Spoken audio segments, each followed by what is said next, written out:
Hello guys, this is a little breakdown of the latest regionals in Indianapolis. The first regionals featuring Pokemon champions, and Wolfe Glick is in the final with Puri. It's a Sun team against Sand. Now, Wolf up to this point I think has been undefeated, but there are a few elements and factors that Arceau has that really give a team like Wolf's problems just because of some of the move choices that just didn't favor this matchup. First of all, Charizard and Venusaur is a really strong team core just because as soon as you put up the Sun with Drought, Venusaur goes first, it has Sleep Powder, it has the grass attacks for Rotom Wash, and then Charizard has Heat Wave, Solar Beam, Weather Ball. Straight off the bat, it just covers a massive ground. But believe it or not, those aren't the biggest factors.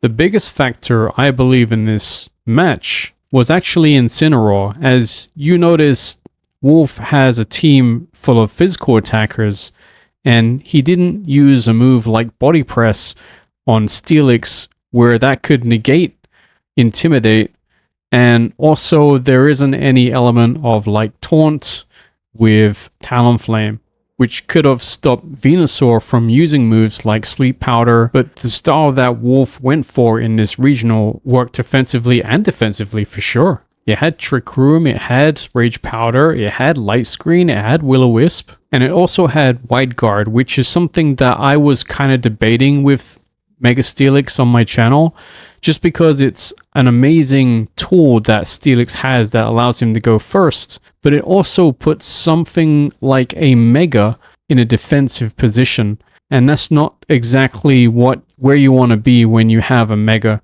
on the field.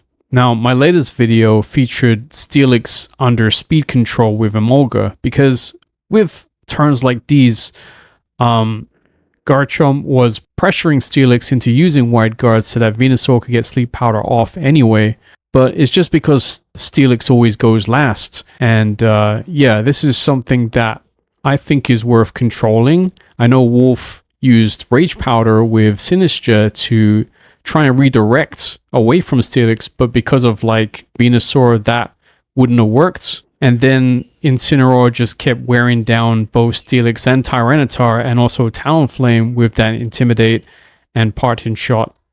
And that's kind of the brick wall that I had laddering with Steelix, is that it had lots of potential to deal damage and really dominate teams, but it was too slow and the setup was usually unreliable. But Wolf got to the final with this team, so that's the big gap between obviously someone like me and him. But with the strategy in my latest video, of course Emolga is faster than Mega Charizard and can use a speed swap, and then with teams like these, especially with Charizard or even like Corviknight or Talonflame or anyone who pairs with an Earthquake and Garchomp, Gravity would be incredible here, because then you pressure Garchomp knocking out its own partner, as well as Steelix able to super effective land a ground attack into Charizard and knock it out. But I want to say both players played incredible. It's an amazing final for the first regional of Pokemon Champions,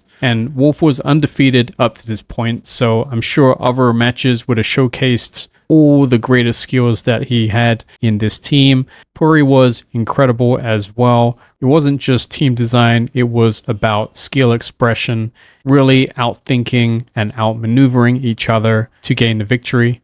I will leave a link below for the full match. And if you guys enjoyed the breakdown and the chit chat, then sure to leave a like, subscribe if you're brand new, as there's lots more to come. Let us know your thoughts in the comments below, as I'm going to read them all, as well as everyone else who views this video is going to read them all too. Discussion is always informative in a new format and very useful for reference. With that said, take care and see you on the next video. Peace out.